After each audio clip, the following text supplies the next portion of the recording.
한 주간 동안 고생 많으셨습니다. 우리 주영이가 이제 6살인데 6살 주영이가 노래를 부르더라고요. 그래서 뭐 새로운 노래를 배웠나 보다, 찬송을 배웠나 보다 하고 뒤를 따라가면서 노래를 들어보니까 그 노래가 무엇이냐면 황금을 보기를 돌같이 하라, 최영장군의 말씀 받들자, 뭐 이런 노래예요. 그래서 뭐 지금 6살짜리가 저런 노래를 부르는가 하고서 들어보니까 역사를 빛낸 그 100명의 위인들을 그 시리즈로 만든 건데, 예를 들면 황금을 보기를 돌같이 하라, 최영장군의 말씀 받들자, 뭐 사육신과 생육신, 나라 구한 이순신, 뭐 이런 내용들이에요. 짤막짤막하게 100명을 파노라마처럼 쫙 펼쳐지면서 너무 재밌는 거예요. 그래서 나도 뒤따라가면서 황금을 보기를 돌같이 하라, 최영장군의 말씀을 받들자, 저도 따라서 불렀습니다. 그래서 저는 그거를 부르는 걸 들으면서 그런 생각을 했어요. 황금을 보기를 돌같이 하라, 돈을 사랑함이 일만하게 뿌리가 된다. 물질과 하나님을 겸하여 섬기지 못한다. 이 세상에서도 세상의 이치를 깨닫고서 청렴하고 결벽하게 살아가는 사람은 황금 보기를 돌같이 하라, 그런 노래를 교훈을 주고 후배들에게 가르쳐 줬는데, 또 이순신 장군도 살고자 하는 자는 죽고 죽고자 하는 자는 살 것이다, 그렇게 해서 나라를 구했단 말이에요. 그런 거를 보면서 이 세상에 사람들을 끌고 가는 거는 가치라고 하는 거라는 거죠. 가치관. 나는 누구인가? 나는 어떤 가치를 가지고 살아가는가? 굉장히 중요한 거라는 거죠. 그런데 이 세상에서도 사람들이 깨달아서 그 가치관에 생명을 걸기 때문에 사육신과 생육신, 나의 임금은 하나밖에 없다, 살든지 죽든지 나는 임금 한 분밖에 없고 주인은 하나밖에 없다, 그렇기 때문에 죽음으로써 나의 임금을 지키고 살아도 그분만 바라보고 사는 만왕의 왕 만주가 되시는 예수님 한 분만을 섬기는데 똑같은 거더라고요. 똑같은데 그러면 세상의 이치하고 하늘의 이치하고는 어떻게 다른 것인가? 믿는 사람은 그럼 세상의 가치를 지키기 위해서, 자기 임금을 지키기 위해서 죽기도 하는데, 믿는 사람은 주인을 아무 때나 바꾼다 그러면 이거 세상의 가치만 또 못한 거 아닌가, 그런 생각을 하게 되었습니다. 그래서 저는 기도하면서 나를 이끌고 가는 가치관은 무엇인가, 평생 동안 나를 끌고 가는 가치관은 무엇인가, 나를 나되게 하는 말씀은 어떤 것인가, 그런 생각을 하면서 오늘 이 말씀을 묵상하게 되었습니다. 오늘 말씀은 선지자 엘리사의 시대입니다. 선지자의 엘리사의 시대에 흉년이 왔습니다. 너무 아주 평범한 진리죠. 그것은 무엇입니까? 선지자 엘리사가 있는 곳에도 흉년이 올 수 있다는 것입니다. 어느 땅에나 어느 곳에나 흉년이 올 수 있다는 거예요. 누구에게나 흉년이 올 수 있다는 것이죠. 그래서 엘리사가 있는 선지 학교에도, 선지자의 생도들이 있는 곳에도 흉년이 와서 먹을 것이 없었다는 거예요. 조금 더 읽어보면 이 흉년의 그 길이가 굉장히 길었기 때문에 먹고 사는 것 자체가 굉장히 어려웠던 시대였다는 것을 알 수가 있습니다. 이렇게 흉년이 왔는데, 흉년이 왔을 때 이 말씀이 어떻게 하다 보니까 많은 흉년의 날들 중에서 한 끼를 해결했다, 그런 내용을 전하려고 우리에게 주신 말씀은 결코 아니라는 것이죠. 한 끼를 해결했는데 이 한 끼가 갖는 의미는 굉장히 중요한 가치를 우리에게 주고 있다는 것입니다. 믿음의 성도들도 믿음 생활을 잘하고 하나님을 붙들고 나가도 흉년이 올 수 있고요, 하나님을 온전히 따르면서도 어려움이 올 수 있다는 것이죠. 그리고 전체적으로 우리는 코로나 때문에, 그리고 경제적인 하강곡선 때문에 너무 힘든 시간들을 지내고 있습니다. 인생에 흉년이 찾아온 것도 어려운데 영적인 흉년이 찾아온다고 한다면 말씀이 들리지 않고 기도가 되지 않고 하나님 앞에 깊이 나아가는 것이 되지 않는다면 참으로 어려운 시대를 우리가 살아갈 수밖에 없다는 것을 가르쳐 주시는 거죠. 흉년이 왔는데 여기 한 사람이 바알살리사라고 하는 곳에서부터 와서 처음 만든 떡 보리떡 20개를 하나님의 사람에게 드렸다 말합니다. 엘리사라고 안 하고 하나님의 사람에게라고 말하고 있습니다. 그리고 이제 하나님의 사람이 그거를 사안에게 얘기해서 식사를 준비해서 그 사람들을 나눠줘라, 모두가 나눠 먹으라 이랬다는 거예요. 그런데 이 사안은 내가 어찌 이 보리떡 20개를 가지고 100명을 먹일 수가 있겠습니까? 라고 굉장히 인간적이고 합리적인 얘기를 합니다. 그러니까 엘리사가 거듭 말하건대 여호와의 말씀에 먹고 남는다고 했으니까 걱정하지 말고 나눠주라, 식탁을 차리라는 겁니다. 하나님의 말씀이 말씀하신 대로 먹고 남았더라. 아주 짧은 이 기사는 어떻게 보면 구약판 오병이어의 기적입니다. 예수님께서 사랑의 도시락 하나를 받으시고 5,000명을 먹이시고 그리고 12광주리를 남긴 그 사건과 너무 흡사한 과정을 지금 겪고 있다는 것이죠. 5,000명이 모여 있지만 그 5,000명 중에 예수님도 배고프실 거다, 예수님도 피곤하실 거다 생각한 사람은 어린아이 하나밖에 없었다는 겁니다. 전부 다 그 사람들은 나를 먼저 생각했는데 이 어린아이는 엄마가 꼭 이거 챙겨 먹으라고 한 그 도시락을 예수님 바칠 마음을 갖고 예수님께 드렸을 때 작은 그 사랑과 헌신을 통해서 하나님의 나라는 이렇게 풍성하게 되는 것을 우리에게 가르쳐 주셨죠. 이 말씀 생각보다 어려운 말씀이 아니고 아주 쉬운 말씀인데요. 하나님의 사람도 배고플 거다라고 생각하고 바알살리사에서 온 이 한 사람이 보리떡 20개와 채소 한 자루를 바치게 됩니다. 나도 먹을 게 없는데 누구를 생각하겠습니까? 저부터도 나도 먹을 게 지금 없는데, 나도 먹을 게 모자란데 누구를 주느냔 말이에요. 그런데 이 사람은 그걸 가져다가 하나님의 사람에게 먼저 드렸다라는 것을 알 수가 있습니다. 저는 한 2주 동안 제가 이 큰 예배당에서 혼자 앉아서 기도하면서, 그리고 나는 어떤 가치가 나를 끌고 가는가, 나는 진정으로 하나님의 방식을 따르는 하나님의 사람인가 하고 엎드려 기도했습니다. 나를 지탱하고 끌어주는 가치는 무엇인가. 2주 동안 제가 기도하면서 이 말씀을 묵상하게 되었습니다. 우리 사랑하는 성도들은 나의 제일 가치는 무엇입니까? 나를 끌고 가는, 나를 여기 있게 하는, 나를 힘있게 하고 능력 있게 하는 하나님의 말씀의 가치는 어떤 것입니까? 여러분, 내가 인생의 수많은 날들을 지금 살아가면서 나는 잘 가고 있는가? 그렇게 고민해 보시고 기도해 보셨나요? 그리스도 안에서 나는 누구인가?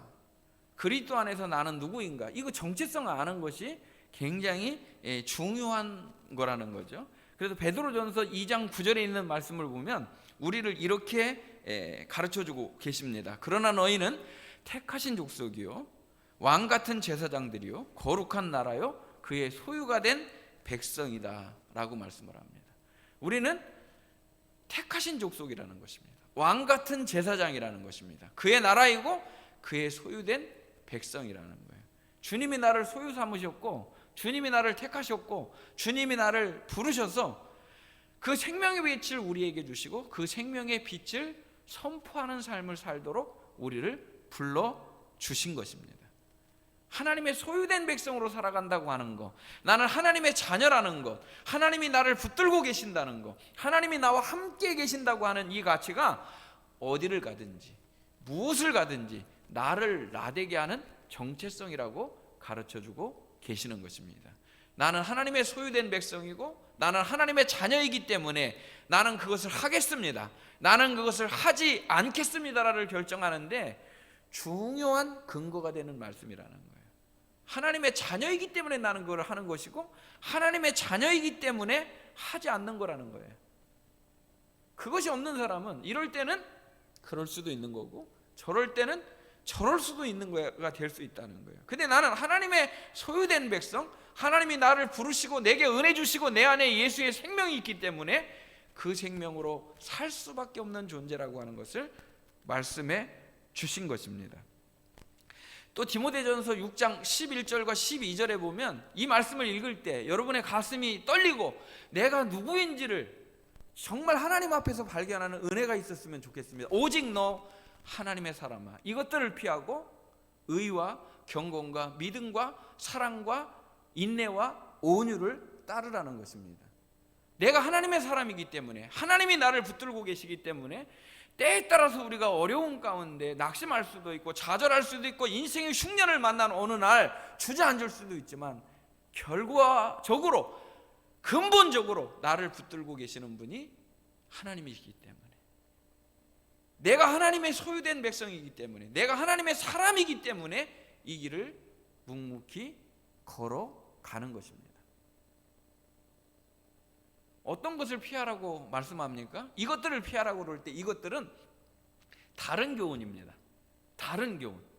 다른 교훈과 바른 교훈은 한 글자 차이지만 다른 교훈은 예수 그리스도가 없는 겁니다.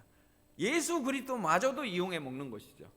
바른 교훈은 예수 그리스도의 순전하고 온전한 복음의 말씀인 것입니다. 우리는 바른 교훈으로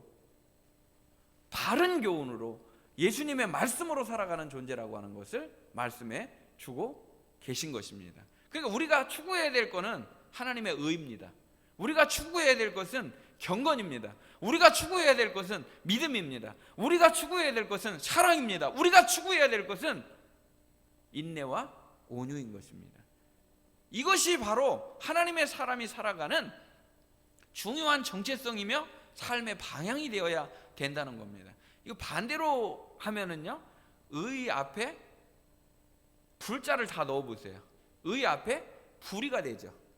불을 넣으면 불의가 되죠. 그러니까 정반대의 삶은 의와 불의입니다. 그 다음에 또 뭐가 나오죠? 경건과 불경건이 나오죠. 경건은 하나님 앞에서 사는 거예요. 하나님 앞에서의 경외심이에요. 경건은요. 그러면 불경건은 무엇입니까? 하나님 없는 삶이죠. 그게 제멋대로 살아가는 거예요. 나 하고 싶은 대로 하는 거예요. 믿음이죠. 믿음은 무엇입니까? 불신앙. 바꿔보세요. 불자 넣으면 불신앙이 되죠. 이렇게 여러분 나와 있는 이 모든 것을 여러분이 한번 정립을 해보면 나는 지금 의를 추구하고 있는가? 하나님의 정의와 하나님의 공의를 추구하고 있는가? 하나님이 내게 주신 그 믿음을 따라 살고 있는가? 하나님이 내게 실천하라고 하는 사랑을 실천하고 있는가? 잘 참고 견디고 있는가? 예수님에게 있는 온유가 내게 있는가를 생각할 수가 있다는 것입니다. 구약 성경에는 엘리사에게도 하나님의 사람, 엘리야에게도 하나님의 사람이라고 그랬는데요, 신약 성경에는 딱 두 번, 디모데전서 6장과 디모데후서 3장에 하나님의 사람이라는 말 두 번밖에 사용이 안 되고 있어요. 그만큼 이 하나님의 사람이라고 하는 것은 우리를 가슴 떨리게 하는 것이고 우리를 감격 가운데로 인도해 주시는 말씀인 것입니다. 우리가 인생에 가는 그 길에서 너는 내가 붙들고 있는 내 아들이야, 너는 내가 붙들고 있는 내 딸이야, 이 확신이 우리를 하나님의 사람으로 살아가게 하는 은혜인 줄로 믿습니다. 노래할 이유가 있어서 우리는 분명히 노래하는 것입니다. 찬송할 이유가 있기 때문에 우리는 찬송하는 거예요. 예배할 이유가 있기 때문에 예배하는 거라는 거죠. 굉장히 감사하게 생각한 거는 우리 준우가 이제 내일 군대 가는데 벌써 이제 저 마음이 좀 그래. 우리 아들 군대 갈 때처럼. 그런데 저한테 그런 얘기를 해요. 자기 친구들한테도 너희들 나 없더라도 꼭 니들은 교회 잘 다니고 예수 꼭 믿어야 된다. 저 있는 데서 그렇게 얘기를 해요. 그러고서 우리 준우가 농담을 반쯤 섞어서 저 얘기합니다. 교회 가서가 아니라 군대 가서도 교회는 안 빠질 겁니다. 초코파이를 꼭 먹어야 되기 때문에 얼마나 이제 마음 가운데 내가 정신을 차리고 군대 생활 잘해야 되겠다, 하나님이 나를 붙들고 계시다라는 게 내 마음의 정체성으로 자리 잡은 거죠. 하나님이 내 군대 생활을 책임지신다, 이런 믿음이 있다면 어디를 가도 걱정이 없는 거죠. 무슨 일을 하든지 어떤 역할을 내게 맡겨주든지 성실하게 하나님 앞에서 살아가는 것, 하나님의 사람은 바로 그런 것이라는 것입니다. 오늘 본문에 참 마음에 와닿는 단어가 하나가 있습니다. 저는 굉장히 중요한 가치라고 이것을 읽고 있는데요. 오늘 본문에 이런 말씀이 있습니다. 한 사람이 바알살리사에서부터 와서 처음 만든 떡을 하나님 사람에게 드렸다. 처음 만든 떡이라는 말입니다. 왜 처음 만든 떡이라는 말을 꼭 여기다 기록했을까? 처음 만든 떡이라고 하는 말을 왜 기록했을까라는 생각을 하게 되었습니다. 성경에는 굉장히 많은 부분에서 첫 것에 대한 할애가 많이 되어 있습니다. 그래서 첫 이삭, 첫 새끼, 첫 것, 첫 수입, 첫 시간, 점점 이 의미가 확장을 하게 되면은요, 부활의 첫 열매, 첫 이삭이 있는데 부활의 첫 열매, 굉장히 놀랍지 않습니까? 첫 열매. 근데 부활의 첫 열매라는 거예요. 예수님이 부활하신 것은 부활의 첫 열매가 되어서 예수 부활이 내 부활이 되는 은혜라고 가르쳐 주신 것입니다. 그러니까 여기서 말하는 첫 것이라고 하는 것은 어떤 걸까요? 첫 것이라는 것은 전체를 대표하는 대표성이에요. 예수님의 죽으심은 나의 죽음이고 예수님의 부활하심은 나의 부활이 되는 대표성이라는 말이에요. 첫사람 아담, 둘째 아담, 이렇게 표현을 하잖아요. 대표성을 갖는 거예요. 여기 첫 것을 많은 시간과 지면이 없기 때문에 한 구절만 제가 기록해 놓았습니다. 이스라엘 자손에게 명하여 이르라. 너희는 내가, 레위기 23장 10절입니다. 레위기 23장 10절에 보면 내가 너희에게 주는 땅에 들어가서 너희의 곡물을 거둘 때에 너희의 곡물의 첫 이삭 한 단을 제사장에게로 가져갈 것이요 라고 말합니다. 우리가 오해하고 착각해하고 살아가는데요, 이것은 내 집이고 이것은 내 땅이고 이것은 내 재능이고 이것은 내 자녀라고 말하는데 여기 뭐라고 분명히 말씀하시죠? 내가 너희에게 주는 땅에 들어가. 내가 너희에게 준 거라는 거예요. 내가 집 사고 내가 땅 샀다 생각하고 내가 재능을 가졌다 생각하는데 우리의 재능, 우리의 자녀, 집, 땅, 이 모든 것이 하나님이 우리에게 허락해 주셔서 주신 거라는 거예요. 주인인지 모르고 주인으로 대접 안 하고 어떻게 대접을 하죠? 종으로, 손님으로 대접하면 안 되겠죠. 주인은 하나님이시라는 거예요. 내가 너희에게 주는 땅, 내가 너희에게 들어가게 해서 얻은 그 땅에 들어가거든 원리 하나를 지켜야 되는데, 농사에서 곡물을 거두게 되면 그 곡물의 첫 이삭 한 단을 제사장에게 가서 드리라고 말하고 있습니다. 저는 이 말씀을 보면서 우리가 10개를 다 가지고 살아도 지금 어려운 시대에 살아가고 있어요. 10개를 다 써도 모자란단 말이에요. 그런데 한 개를 하나님께 드리고 살아라. 굉장히 어려운 거예요. 이거 정말 믿음이 아니고서는 실행하기 어려운 가치란 말이죠. 그런데 이 모든 것들을 하나님은 다 원리를 통해서 첫 것을 하나님께 드림으로 인해서 이 모든 소유물의 주인은 하나님이신 것을 인정하는 삶을 살게 하시고, 이 모든 것의 소유가 하나님이시고 이 모든 것을 거두게 하는 은혜 주신 분이 하나님을 기억하게 하시는 믿음을 우리에게 요구하고 계신다. 하나님의 원리를 나는 따르고 있는가? 하나님의 원리대로 살고 있는가를 지금 우리에게 말씀해주고 계신 것입니다. 그러니까 첫 것을 드림으로 이 모든 것은 하나님이고, 우리가 살아가면서 탐욕이나 욕심으로 점점 달려갈 것을 막으시기 위해서 거룩한 브레이크를 만드셔서 하나님의 소유를 먼저 구별해서 살고 하나님의 뜻대로 사는 삶의 원리를 우리 삶에 적용하게 하시는 은혜를 주신 것입니다. 하나님을 경외하는 표현이 바로 이것이고, 전부를 드린 것과 같은 거예요. 정반대로 얘기하면 어떤 거예요? 정반대로 얘기를 하면 이스라엘 백성들이 출애굽할 때 바로 애굽에 10가지 재앙을 내리게 되는데 마지막 10번째 재앙이 뭐죠? 장자가 죽는 거예요. 장자가 죽는 것은 전부를 다 잃은 것과 똑같은 것이죠. 마찬가지예요. 정반대편에 하나님께 드린 이것이 내 모든 소유가 전부 하나님의 것인 것을 우리가 신앙으로 인정하고, 그리고 하나님의 원리대로 살아서 내가 탐욕의 종이 되지 않겠습니다. 나의 인생의 주인은 하나님이신 것을 고백하는 삶의 원리인 것입니다. 예수님께서도 우리에게 가르쳐 주시기를 너희는 먼저 그의 나라와 그의 의를 구하라. 그리하면 이 모든 것을 너희에게 더하시리라. 우리 삶의 대부분의 문제들은요, 우선순위가 잘못됐을 때 생기는 문제들입니다. 먼저 해야 될 거와 나중에 해야 될 게 뒤바뀔 때 생기는 문제들 때문에 힘들어하면서도 우리는 그 삶의 우선순위를 바꾸지 않는 경우가 많다는 것이죠. 너희는 먼저 그의 나라와 먼저 해야 될 것이 있다는 거예요. 예배가 우리 삶의 중심에 있고, 하나님이 우리 삶의 중심에 있고, 하나님이 우리 삶의 우선이고, 하나님이 전부인 삶을 살아가는 사람은 바로 이 가치를 지켜가는 성도들인 줄로 믿습니다.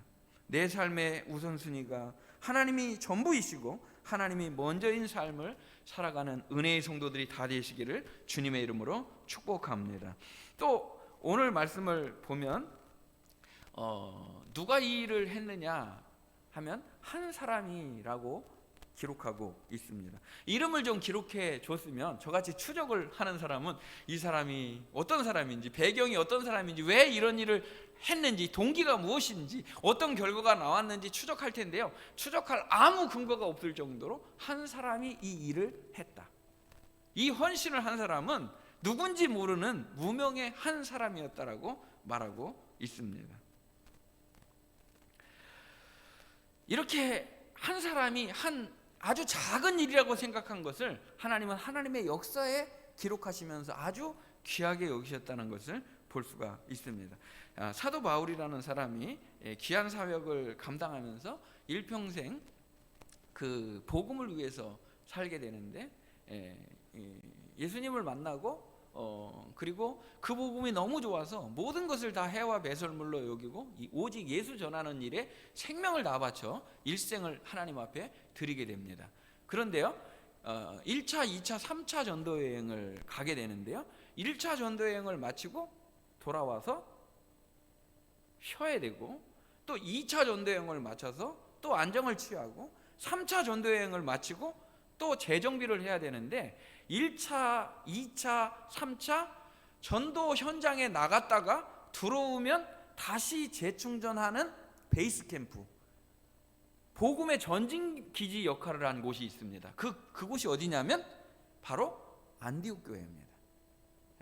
시리아, 수리아 안디옥 교회, 비시디아 안디옥 교회 말고, 그럼 이 안디옥 교회가 베이스 캠프 역할을 했는데, 여기서 파송을 받고, 여기서 복음 전하고, 그 다음에 복음 전하고 와서는 다시 재충전하고, 또 다시 나가서 다시 복음 전하고, 들어와서 또 쉬고 또 복음 전하고 한 복음의 전진기지 역할을 한 곳이 안디옥 교회인데요, 역사상 가장 위대한 교회라고 말할 수 있는, 정말 좋은 교회라고 말할 수 있는 이 안디옥 교회가 어떤 교회였기 때문에 이렇게 되었는가?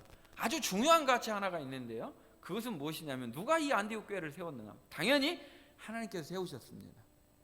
근데 사도 바울이 사도행전 13장에서 이제 선교사로 따로 세움을 받고 선교사로서 바울과 바나바가 파송을 받게 되는데, 안디옥 교회는 이미 11장에서 기록이 되어 있거든요. 한번 추적을 해보면 11장 20절에 보면, 그 중에 구브로와 구레네 몇 사람이 안디옥에 이르러 헬라인에게도 말하여 주 예수를 전파했다라고 말합니다. 이게 무슨 말이에요?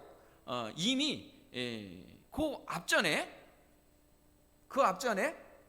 스데반 집사님의 순교로 인해서 교회에는 큰 환란이 닥치게 됩니다. 스데반 집사님이 순교하면서 그야말로 큰 소용돌이치는 대환란이 온 거죠. 그래서 예수 믿는 사람들이 신앙을 지키기 위해서 정말로 몸부림을 쳤지만 견디다 못해 이 예수 믿는 사람들이 흩어지게 됩니다. 디아스포라 되게 되죠. 그래서 각 지역으로 흩어져서 이제 복음을 전하게 되는데, 한계가 뚜렷했어요. 그 한계가 무엇이냐면 유대인에게만 복음을 전했다는 거예요. 유대인에게만 복음을 전했는데, 이 구브로와 구레네 몇 사람만큼은 어떻게 했다는 거예요? 이방인에게 복음을 전했다는 거예요. 근데 그 이방인에게 복음을 전했는데, 그 이방인 교회가 바로 안디옥 교회였다는 거예요. 근데 이 안디옥 교회는요, 바로 복음을 받고 나서 이 복음이 막 이 안에서 용수숨치기 시작합니다. 왜요? 순수한 복음 위에 주의 손이 그 위에 함께 하셨기 때문이라고 21절은 말씀하고 있습니다. 주의 손이 그들과 함께 하심에 수많은 사람들이 믿고 주께로 돌아오더라. 작은 헌신이었어요. 그러는데 그 작은 헌신에 주의 손이 함께 하시니까 위대한 역사가 이루어진 교회가 바로 안디옥 교회였다는 거예요. 아주 중요한 초점을 말하고 있는데요, 그것은 무엇이냐면 구브로와 구레네 몇 사람이 라고 말하고 있습니다. 자, 우리가 생각할 때는 굉장히 유명하고 이름 있고 뭔가를 가지고 특별한 사람들이 안디옥 교회를 세워서 그 안디옥 교회가 대단한 교회로, 위대한 교회로 쓰임받았을 것이다, 이렇게 생각을 하는데 그렇지 않고요, 이름 없는 무명의 그리스도인들 몇 사람이 안디옥 교회의 씨앗이 되었다는 거예요. 사랑하는 성도 여러분, 저는 우리 사랑하는 성도들이 비록 내 이름이 드러나지 않는다 할지라도, 이름도 없이 빛도 없이 우리가 살아간다 할지라도 그것이 주님이 기뻐하는 일이면 작은 하늘의 미랄이 되어서 하나님의 나라가 왕성하게 우리를 통해서 이루어지는 놀라운 은총을 하나님께서 베풀어 주실 줄로 믿습니다. 이것을 저는 무명의 가치라고 부르고 싶습니다. 주님 앞에서 나는 없고 주님이 하셨습니다. 주님이 이 일을 기뻐하시기 때문에 나는 이 일을 그저 순종할 뿐입니다. 이름 없이 빛도 없이 이 길을 가렵니다. 이 무명의 정신이 우리에게 있을 때, 주의 손이 함께할 때 놀라운 은총의 역사가 이루어져서 이 한 사람이 한 것처럼 수많은 사람들에게 주의 나라의 풍성함이 증거되는 은총이 나타날 줄로 믿습니다. 이름 없이 빛도 없이 묵묵히 헌신하는 우리 사랑하는 성도들에게 하나님의 놀라운 은총이 오늘 이와 같은 역사가 이루어질 줄로 믿습니다. 여기 오늘 흉년이 온 것처럼 지금 우리는 흉년 가운데 살고 있죠. 인생은 언제나 모자란다라고 말할 수가 있습니다. 갈릴리 가나에도 혼인잔치가 있었는데 얼마나 즐겁고 신나고 행복해야 될 시간입니까? 그런데 포도주가 모자란 겁니다. 포도주가 모자라니까 이제 큰일 난 겁니다. 이 잔치는 이제 파국을 맞이할 수밖에 없는 거죠. 예수님께서 내 때가 이르지 아니하였다라고 말씀하셨는데도 아랑곳하지 않고 마리아는 이렇게 말합니다. 예수님께서 무슨 말씀을 하시든지 그분이 말씀하시는 그대로 하라. 그대로 하라. 하나님의 사람의 가치, 아주 중요한 것 중에 하나가 말씀의 가치를 최우선에 두는 것입니다. 하나님의 말씀은 그대로 이루어진다. 하나님의 말씀은 그대로 순종하는 것이다. 이 그대로의 가치가 있을 때 모자랐던 인생이 풍성한 인생으로 바뀌어지는 은혜가 나타난 것입니다. 말씀이 말씀하셨다. 말씀대로 되었다. 아주 중요한 진리인데요, 말씀이 말씀하셨다. 우리 인생의 육체는 먹을 것, 밥을 먹어야 살지만 우리의 영혼은 영의 양식을 먹어야 사는 것입니다. 그러니까 인생이 공허하고 인생이 허전한 것은 밥을 먹는다고 그래서, 돈을 번다고 해서 채워지는 것이 아니라 우리의 생명이신, 영원한 생명이신 예수님으로만 채워지는 것이 바로 영적인 만족인 것입니다. 예수님 없는 인생은 만족할 수가 없다는 것이죠. 영원한 생명이신 예수님으로 만족하면서 그대로의 가치를 실현하며 살아가는 우리 성도들이 다 되시기를 주님의 이름으로 축복합니다. 말씀은 그대로 이루어진다. 이 가치가 깨지면 믿음 생활은 제대로 할 수가 없겠죠. 우리가 이래도 되고 저래도 되는 사람이 되겠죠. 그러나 하나님의 말씀은 살아있고 능력이고, 하나님의 말씀은 예수 그리스도 바로 그분이시다라는 것을 우리가 지켜나갈 때 진정으로 예수 믿는 자의 삶을 살아가게 될 줄로 믿습니다.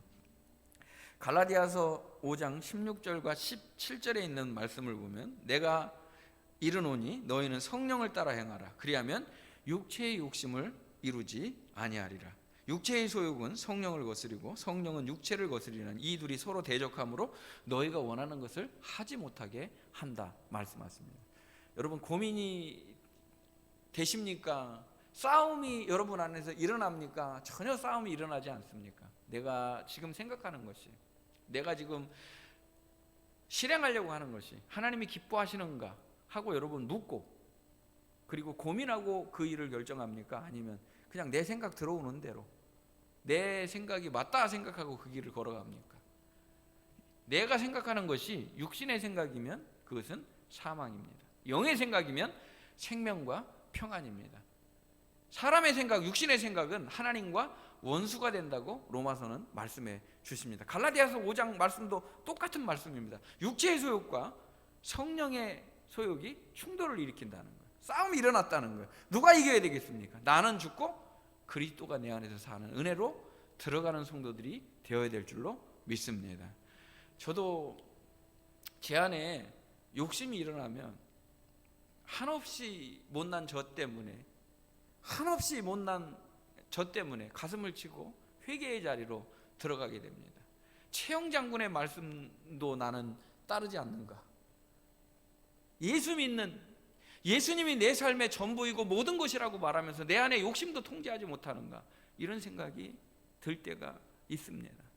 우리 사랑하는 성도들은 나는 죽고 그리스도가 사는, 내 안에 사시는 분은 오직 예수님이기 때문에 믿음 안에서 오직 예수로 살아가는 복받은 성도들이 되시기를 주님의 이름으로 축복합니다.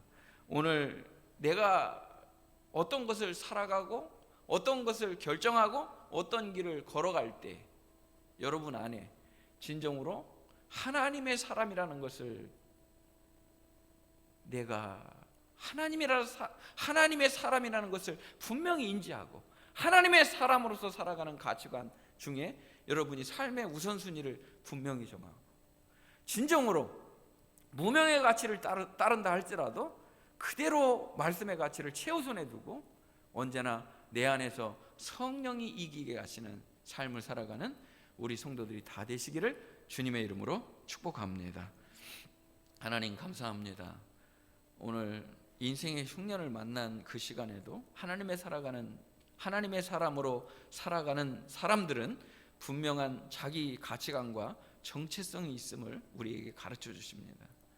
어떻게 하다 보니까 우리가 이렇게 됐다가 아니라 정말로 우리를 지탱하고 이끌어주는 가치관이 이것이라고 말할 수 있는 하나님의 말씀의 핵심적인 가치관을 놓치지 않고 살아가는 우리 성도들이 다 되게 하여 주시옵소서. 하나님, 나의 삶의 전부가 되시고 내 삶의 최우선순위가 되는 하나님 제의를 지켜갈 수 있는 저희들이 다 되게 하여 주시옵소서. 어떤 일이 있어도 주인을 바꾸거나 왕을 바꾸는 일이 없도록 우리 삶의 우선순위를 세워주시고, 비록 내가 무명으로 살아간다 할지라도 주의 손이 나와 함께 하시면 이 일을 기쁘게 감당하겠습니다 다짐하는 우리들이 되게 하여 주셔서 말씀 그대로의 가치를 지켜가며 성령을 따라 행하는 저와 우리 성도들이 다 되게 하여 주시옵소서. 이 아름다운 가치로 하나님의 사람의 삶을 살아가게 하실 우리 주님을 찬양하며 예수님의 이름으로 기도하옵나이다. 아멘.